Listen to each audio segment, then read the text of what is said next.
É o Danilo Dantas de Sena.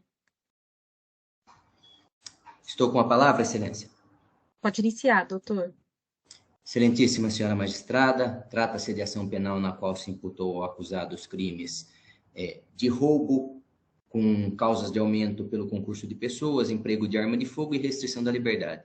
Da mesma forma, pelo crime de extorsão, com as mesmas causas de aumento, bem como extorsão mediante sequestro nas formas qualificadas pelo tempo superior a 24 horas de cativeiro.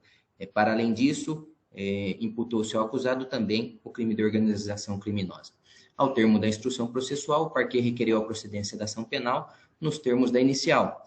Contudo, excelência, sem razão, pois em que pese o respeitável entendimento do excelentíssimo senhor promotor de justiça, a quem me curvo pela galhardia, sobretudo no trato com a defesa, a ação deve ser julgada improcedente. Isto porque, preliminarmente, em que pese o recebimento da denúncia e processamento do feito, com o máximo devido e merecido respeito que norteia todas as manifestações desse defensor, tem-se que o juízo se revela absolutamente incompetente para o processamento do crime de organização criminosa. Vale lembrar que a competência para processamento do crime disposto na Lei 12.850 de 2013 está materialmente definida por meio do artigo 2º caput da Resolução 811 de 2019 do Egrégio Tribunal de Justiça de São Paulo. Nesse cenário, nem ao menos sequer, excelência, a denúncia deveria ter sido recebida tal como ofertada, impondo o reconhecimento da nulidade absoluta decorrente da incompetência ratione matéria. E, por consectário, a remessa dos autos à vara de crimes tributários, organização criminosa e lavagem de bens e valores da capital se faz necessária.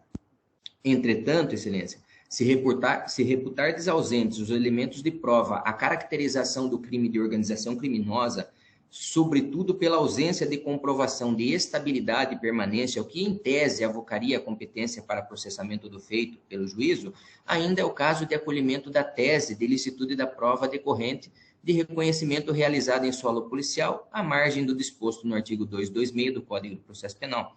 Veja, excelência, não se ouvida os esforços de Vossa Excelência para que o reconhecimento pessoal realizado sob o crivo do contraditório atendesse ao disposto na legislação processual. Contudo, indubitavelmente, a fisionomia do acusado já havia sido plantada, por assim dizer, no inconsciente da vítima. Destarte, ao visualizar o acusado, reconheceu-se por tê-lo visto outrora, e nesta senda, sabe-se que o cérebro humano é falho e tende a preencher as lacunas da memória com as informações armazenadas no inconsciente.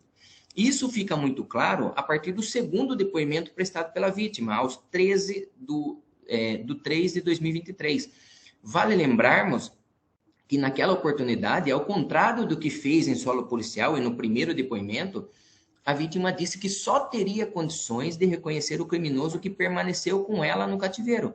E nesta senda, aludiu que o criminoso era mais baixo que ela, tendo em torno de 1,68, já que ela, a vítima, tinha 1,70 de altura. Acrescente-se que, segundo as palavras da vítima, foi possível estabelecer tal comparativo, pois, em suas palavras, por diversas vezes o criminoso veio de frente com ela para passar o cartão na máquina e a luz do celular lhe permitiu visualizar o criminoso.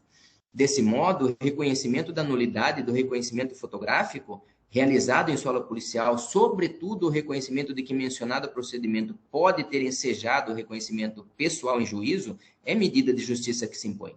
Para além disso, como dito, o único criminoso que a vítima diz ter condições de reconhecer tem a estatura em torno de 1,68, enquanto o acusado tem a estatura de 1,90. Oportuno lembrar que durante o interrogatório adentrou a sala um policial penal que, ao ser questionado pela defesa sobre a sua altura, disse ter 1,68. Por coincidência, exatamente a mesma altura que a vítima disse ter aquele criminoso. Diga-se, excelência, exatamente a mesma altura.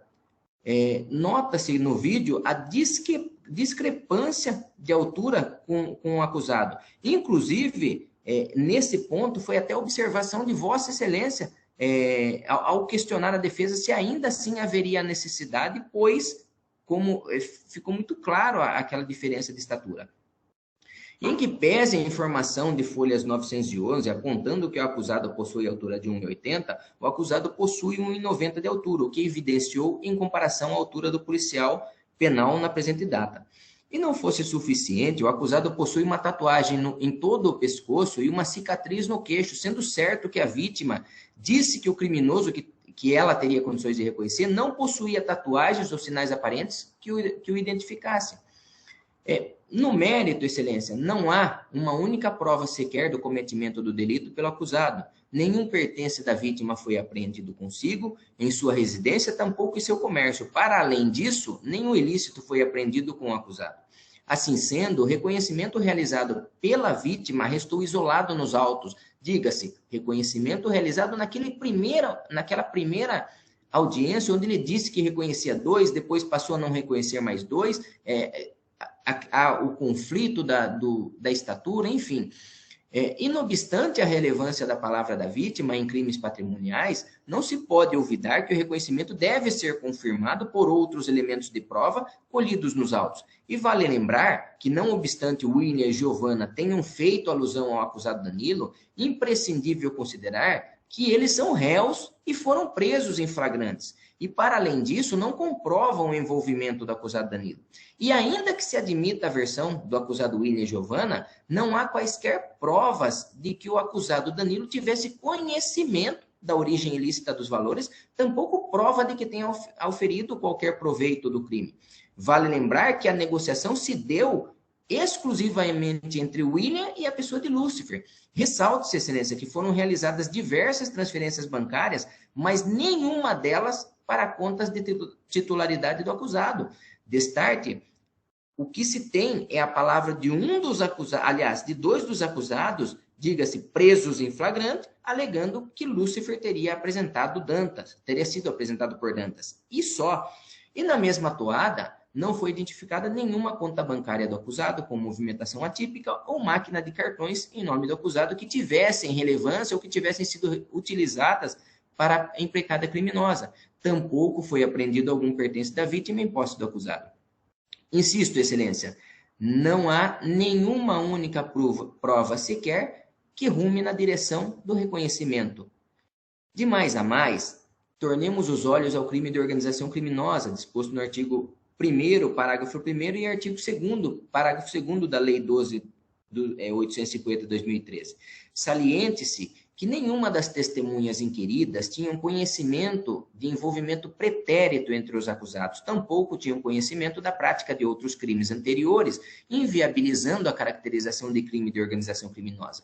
De igual maneira, o parquet não se desincumbiu da produção da prova de estabilidade e permanência a justificar a pretensão perquirida. Noutra seara, não se amealhou provas acerca da participação do acusado nos crimes dispostos no artigo 157, parágrafo 2º, inciso 2 e 5, e parágrafo 2º-A, inciso 1, e no artigo 158, parágrafos 1º e 3º, e no artigo 159, parágrafo 1º do Código Penal. Por derradeiro, nas palavras do eminente senhor desembargador e professor, excelentíssimo Dr. Guilherme de Souza Nutti, emboscada deriva etimologicamente de emboscare, que significa esconder animais ou pessoas em um bosque. Juridicamente, é o ato de esperar alguém passar por algum lugar para atacá-lo. E no caso dos fólios, absolutamente nada se produziu nesse sentido, uma vez que não se pode assegurar que os acusados tenham esperado pela vítima, ou mesmo se passavam pelo local dos fatos. Destarte, advindo condenação, o que não se espera, a agravante genérica disposta no artigo 61, inciso 2, a linha C do Código Penal, não encontra esteio nas provas amealhadas. Por todo exposto, excelência, é de rigor o acolhimento da preliminar suscitada para reconhecer a nulidade absoluta decorrente da incompetência absoluta do juízo para processar crime de organização criminosa, remetendo-se os autos ao juízo competente. Entretanto, entendendo não haver provas de organização criminosa e, como dito, que em tese avocaria a competência para esse honroso juízo, se superada a preliminar de incompetência, requer o acolhimento da preliminar de nulidade decorrente do reconhecimento fotográfico realizado à margem do 226 do Código de Processo Penal, mas que serviu para contaminar o reconhecimento pessoal realizado sob o crivo do contraditório. Última ratio, o acolhimento da tese de que não houve reconhecimento idôneo a sustentar a condenação é medida de justiça, haja vista que a vítima, ora, reconheceu 3 criminosos em solo policial, ora, reconheceu 2 na primeira audiência, ora, reconhece apenas 1, que seria a pessoa com quem ficou com ela no cativeiro, descrevendo-o como uma pessoa de 1,68, enquanto o acusado tem estatura de 1,90. Absolvendo-se dessa forma acusado, nos termos do artigo 386, inciso 7 do Código de Processo Penal, por não existir prova suficiente para a condenação, operando-se o indúbio pro réu. Superadas as preliminares, excelência, no mérito requer a absolvição do acusado, nos termos do artigo 386, 5 e 7, seja por não existir prova de ter o réu concorrido para as infrações penais, seja por não existir prova suficiente para a condenação, e de igual modo, operando-se o indúbio pro réu. Contudo, se reputar desprovada a autoria e materialidade, advindo condenação, requer a fixação da pena base no mínimo legal ante a ausência de circunstâncias judiciais desfavoráveis. Na segunda fase da dosimetria, não há circunstâncias agravantes e ou atenuantes a serem consideradas, uma vez que a agravante decorrente da emboscada deve ser afastada. Já a terceira fase se revela a míngua de causa de aumento e de diminuição. Correção, excelência, de causa de diminuição. Por derradeiro, requer seja realizada a detração penal, considerando o tempo de prisão cautelar.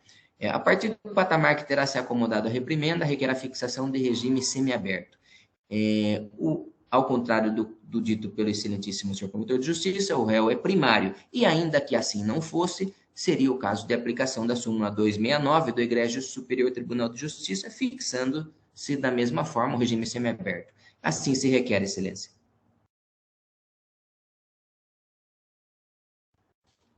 Obrigada.